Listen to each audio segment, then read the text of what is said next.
Olá, nono ano, e aí, tudo bem? Espero que estejam todos bem. Hoje nós vamos corrigir os exercícios do capítulo 21 do Oriente Médio, que vamos falar basicamente sobre os conflitos. São os exercícios conceituais, tá bom?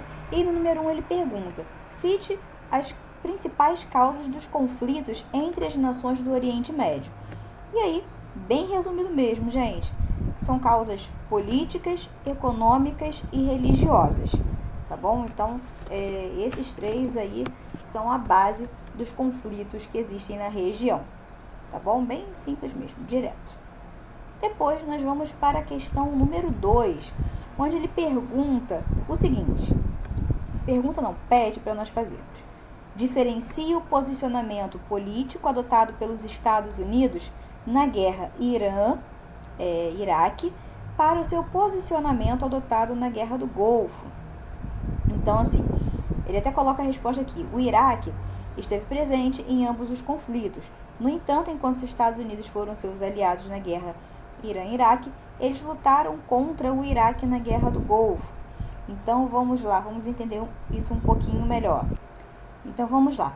Na guerra Irã-Iraque, né, nós tivemos aí realmente um posicionamento dos Estados Unidos a favor apoiando o Iraque, porque nesse momento nós temos aí a Revolução Islâmica acontecendo no Irã, e aí nós temos realmente um fundamentalismo islâmico, onde nós temos aí principalmente, né, a questão do petróleo envolvida, onde o petróleo ele seria nessa revolução para o Irã, e aí não seria mais revendido para alguns países, como por exemplo os Estados Unidos. Então a gente está falando de interesses. Então nesse momento os Estados Unidos apoiam o Iraque, né, realmente para conter esse avanço, né, para conter o Irã com esses seus ideais, digamos assim, né, ideais políticos e econômicos.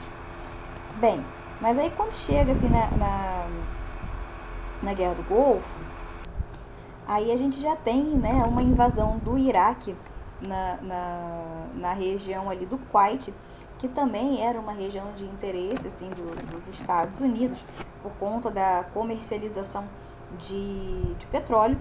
Então aí a gente tem realmente o interesse em que dos Estados Unidos em conter essa contenção do petróleo na região.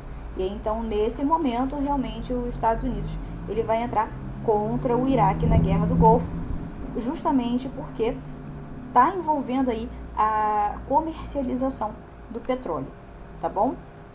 Vamos lembrar também que a gente está falando de um contexto em que a gente tem realmente essa questão de região estratégica, uma região de influência. Então, não só uma questão econômica, mas uma questão política. Porque a gente está falando aí também num período de Guerra Fria, e a gente está falando aí da influência de duas grandes potências, né, desse mundo bipolar nessa região. Então, a gente tem também, claro, essas guerras que acabam sendo, de certa forma, indiretas, muitas vezes, mas com participação dessas grandes potências da época, para manter os seus interesses, tá? Principalmente de logística, de estratégia, de ter realmente bases na região para conter o avanço político-econômico do outro, tá bom? Então, fechamos aí a número 2. E vamos para a número 3, onde ele pergunta: comente a seguinte afirmativa: antes de ser santa, a guerra entre judeus e palestinos é uma guerra política. Então, gente, por quê? Porque está falando realmente da posse de terras, e a gente está falando da posse de lugares onde nós temos recursos naturais, que são extremamente necessários para a produção industrial, para a comercialização. Então, antes mesmo de ser uma questão religiosa, a gente está falando de uma questão de posse de terras, que até mesmo pertence ao povo judeu, pertence ao povo palestino. Quando a gente está falando dessa ideia de pertencimento, automaticamente a gente esbarra numa questão territorial. Então, antes de mais nada, é uma questão política, tá? Que aí depois acaba inserindo esse contexto religioso, porque esses dois povos aderem a religiões diferentes. Mas antes de mais nada, é uma questão de posse de terra, tá bom? Então, por isso, o conflito territorial acaba precedendo a questão religiosa, tá bom? E fechamos a número 3, vamos para a número 4. E aí, a gente pede o seguinte, né? A pergunta. A partir do que foi estudado, aponte os interesses dos Estados Unidos no Oriente Médio. Gente, a gente já debateu isso nas outras questões, né? Não tem, na questão número 2 não tem muito jeito, mas vamos lá. Ele coloca assim pra gente, né? Os Estados Unidos procuraram manter sua presença e influência na região não apenas pelo petróleo, mas também pela posição geográfica e estratégica da região, a presença de grupos terroristas, a defesa de Israel, um importante aliado, e para reafirmar o seu poder político e militar. Então, justamente como nós já debatemos ali na questão número 2, né? Então, assim, além de ser uma região que tem o petróleo, que é de extrema importância para a produção mundial, seja para combustíveis e para uma infinidade de outros produtos, temos também essa questão estratégica, né, de ser uma região de influência, é uma região que nós temos ali também uma grande comercialização de produtos passando por ali, então há também essa questão do domínio dessa área também, tá bom? Então, não vou demorar muito aqui porque já debatemos essa questão. Então, vamos para a próxima questão, questão número 5. Pergunta: qual o principal objetivo do grupo radical Estado Islâmico? Então,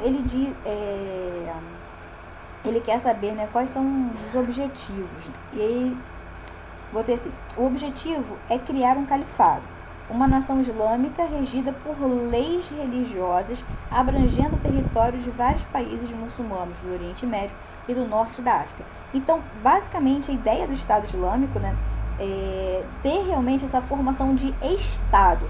Então, é ter realmente esse território com um domínio dessa população, né, então desse grupo, onde tem realmente as suas leis baseadas no Corão, né? Então regido por todos os ensinamentos religiosos. Então ele basicamente, né, quer implementar o califado. E aí coloca-se, né, o Oriente Médio e Norte da África. Então a gente está falando basicamente que a ideia do Estado Islâmico é criar, né, unificar. E aí criar realmente uma junção entre todos esses países que seguem, né, a religião muçulmana. Só que vamos lembrar que existem duas vertentes aí no islamismo, não no Estado Islâmico, tá? Então uma é um pouco mais fundamentalista e a outra não. Então é justamente essa vertente fundamentalista que vai dar origem aí ao Estado Islâmico, que vai buscar realmente implementar essas suas características, essa sua doutrina no seu dia a dia, e aí leva isso realmente para a criação de um Estado. Então a gente está falando realmente de ter uma organização política regida pela questão religiosa, tá bom? Então, fechamos aqui o número 5, então fechamos os exercícios conceituais, tá bom? E por hoje é só, ficamos por aqui. Qualquer dúvida, vocês também podem me perguntar pelo Escola Web, tá bom? Aguardo a dúvida de vocês. Um abraço, pessoal. Até a próxima aula.